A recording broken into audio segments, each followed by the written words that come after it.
নমস্কার বন্ধুরা, welcome to my channel. আজ আমি তৈরি করে দেখাবো চিকেন মোমো।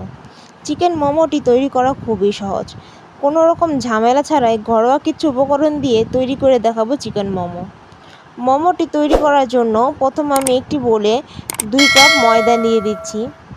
ময়দা দিয়ে তাতে এবার পরিমাণ মতো লবণ দিয়ে ড্রাই উপকরণগুলো ভালো করে মিশিয়ে দিচ্ছি। মেশানো হয়ে গেলে এবার তাতে রেগুলার রান্নার তেল দিয়ে দিচ্ছি। তেল দিয়ে ময়দার সাথে ভালো করে মেখে ময়ন করে নিচ্ছি। এবার তাতে পরিমাণ মতো জল দিয়ে মোমোর ব্যাটারটা ভালো করে তৈরি করে নিচ্ছি। এমনভাবে জল দিতে হবে যাতে কোনো রকম শক্তও না হয়, বেশি নরমও না হয়। এবার আমি আধা ঘন্টার জন্য ডোটা রেখে দেব। আধা ঘন্টা পর আমি এরকমভাবে ময়দাটা ভালো করে ডলে লেচি কেটে নিচ্ছি। এবার মোমোটা স্টিম করার জন্য একটি হাঁড়িতে জল দিয়ে তাতে চিকেনের হাড়গুলো দিয়ে আদা রসুনের পেস্ট আর লবণ দিয়ে সামান্য একটু তেল দিয়ে ঢাকনা দিয়ে ঢেকে দিচ্ছি। এবার চলে যাচ্ছি মোমোর পুর তৈরি করতে। প্রথমে আমি বোনলেস চিকেন নিয়ে কিমা করে নিয়েছি। তাতে পেঁয়াজ কুচি, কাঁচামরিচ কুচি, ধনেপাতা কুচি দিয়ে দিচ্ছি। এবার স্বাদ মতো লবণ দিয়ে দিচ্ছি। লবণ দেওয়া হয়ে গেলে 1 চামচ সয়া সস, আদা রসুনের পেস্ট দিয়ে তাতে এবার ধনে গুঁড়ো, জিরে গুঁড়ো, গরম মশলার গুঁড়ো দিয়ে এবার ওপর থেকে রেগুলার সয়াবিন অয়েল দিয়ে দিচ্ছি। এবার চিকেনটার সাথে মশলাগুলো ভালো করে মেখে নিচ্ছি। মাখা হয়ে গেলে চিকেনটা আধা ঘন্টার জন্য রেস্টে রেখে দেব। এবার বাইরের কোটিংটা তৈরি করার জন্য ময়দার ডোটা আমি নিয়ে পাতলা করে বেলে নিচ্ছি। বেলা হয়ে গেলে যাদের কাছে কুকি কাটার না থাকে তারা এরকম আমার মতো গ্লাসের সাহায্যে গোল গোল রাউন্ড করে শেপ দিয়ে কেটে নেবেন।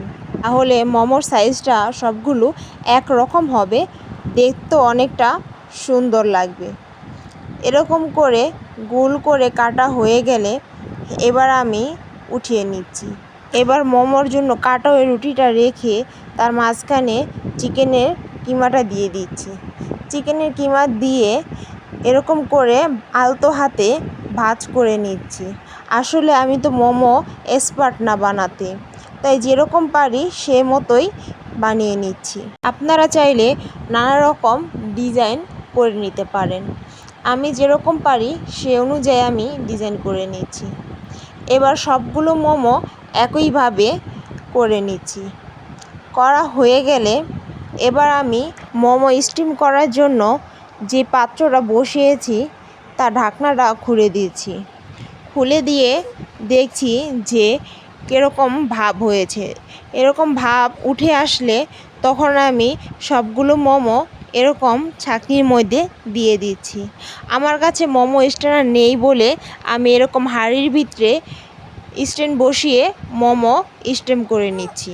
এবার মোমোগুলো দেওয়া হয়ে গেলে আমি হাঁড়ি ঢাকনাটা দিয়ে ঢেকে দিচ্ছি 10 মিনিটের জন্য। 10 মিনিট পর ঢাকনাটা খুলে যখন দেখব মোমোগুলো হয়ে এসেছে তখন আলতো হাতে একটি একটি করে মোমোগুলো সব নামিয়ে নেব। এবার নামানো হয়ে গেলে বাকি মোমোগুলো এভাবেই তৈরি করে নেব। কোনো ঝামেলা ছাড়াই মাত্র 3টি উপকরণ দিয়ে তৈরি হয়ে গেল আমার চিকেন মোমো। আমার ভিডিও যদি ভালো লেগে থাকে তাহলে আমার চ্যানেলটি অবশ্যই সাবস্ক্রাইব ও শেয়ার কমেন্ট করতে ভুলবেন না।